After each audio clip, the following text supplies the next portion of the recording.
चलो, बला टल गई। पिछले कुछ दिनों से जब से मैंने नीट का एग्जाम दिया था, तब से मैं बस डर डर के जी रही थी। सोचती थी क्वालिफाई करूंगी या नहीं।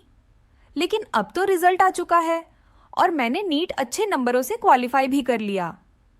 अब मेरा अगला सपना है एमबीबीएस करने जाना चाइना, ओमकार मेडिकॉम के शमिक सर के साथ। सच कहूँ तो पहले मेरे मन में रशिया ही था, चाइना का तो सोचा ही नहीं। लेकिन ये डिसीजन हमने अचानक से नहीं लिया।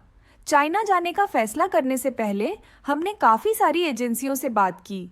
कोई कहता था रशिया जाओ, कोई उज्बेकिस्तान भेजने की बात करता था, और कुछ तो ऐसे ऐसे देश के नाम लेते थे। सुनकर मैं ही चौंक गई। कहाँ कहाँ से भूखे नंगे देश उठाकर लाते हैं ये एजेंसियाँ, समझ नहीं आता। इन सब की बातें सुनकर एक बात तो साफ हो गई, इनमें से ज़्यादातर एजेंट्स को खुद विदेश का कोई अनुभव ही नहीं है। कई तो शायद नेपाल तक भी नहीं गए होंगे। और कई एजेंसियों को देखकर तो ऐसा लग रहा था जैसे उन्होंने खुद हाई स्कूल भी पास नहीं किया हो। सोचिए, ये हाल मुंबई जैसे बड़े शहर में है। फिर पापा और मम्मी ने साफ कहा, अब किसी लोकल एजेंसी पर भरोसा नहीं, सिर्फ उसी पर विश्वास करो जिसके पास खुद का सालों का अनुभव है, जो असल में विदेश जाकर कॉलेज विजिट कर चुका है और जो कॉलेज का डायरेक्ट एजेंट है। तभी हमने ओमकार मेडिकॉम और शमिक सर को चुना। शमिक सर पिछले 15 सालों से कई देशों में यही काम कर रहे हैं। वो सिर्फ एडमिशन नहीं कराते, वो खुद स्टूडेंट्स के साथ जाते हैं कॉलेज तक। वहाँ पहुंचकर hostel, SIM card, bank account, किताबें, हर चीज़ स्टूडेंट के लिए सेट कर देते हैं। स्टूडेंट्स को और पेरेंट्स को कुछ भी सोचने की ज़रूरत नहीं होती। हाँ, माना कि वो हमारे शहर मुंबई से नहीं है, लेकिन आज के ज़माने में इसका कोई मतलब नहीं रहा।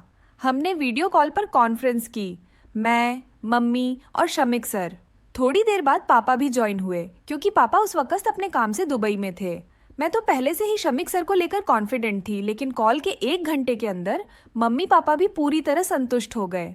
शमिक सर ने कितनी आसानी से समझाया क्लिनिकल स्टडीज़, यूएसएमएलआई और अच्छे मेडिकल कॉलेजेस का पूरा रूट कैसे बनाना है, कहाँ जाना चाहिए, क्या देखना चाहिए।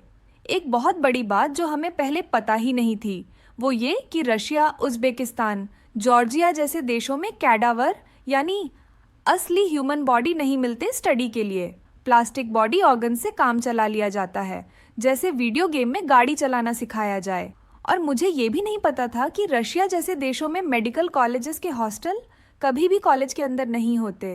रोज़ 8 से 10 किलोमीटर टैक्सी से आना जाना पड़ता है। दिन में 2-3 घंटे शहर में निकल जाएंगे, तो फिर पढ़ाई कब होगी।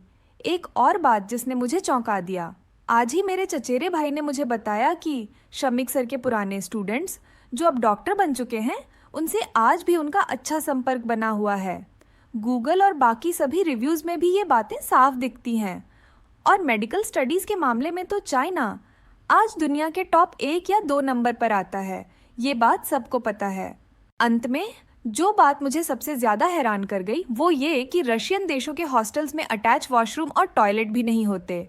भाई, मैं तो ऐसे 6 साल बिल्कुल नहीं काट सकती। इसलिए मैंने फैसला कर लिया है, मैं जा रही हूँ चाइना शमिक सर के साथ। आप क्या करोगे वो अब आपको सोचना है।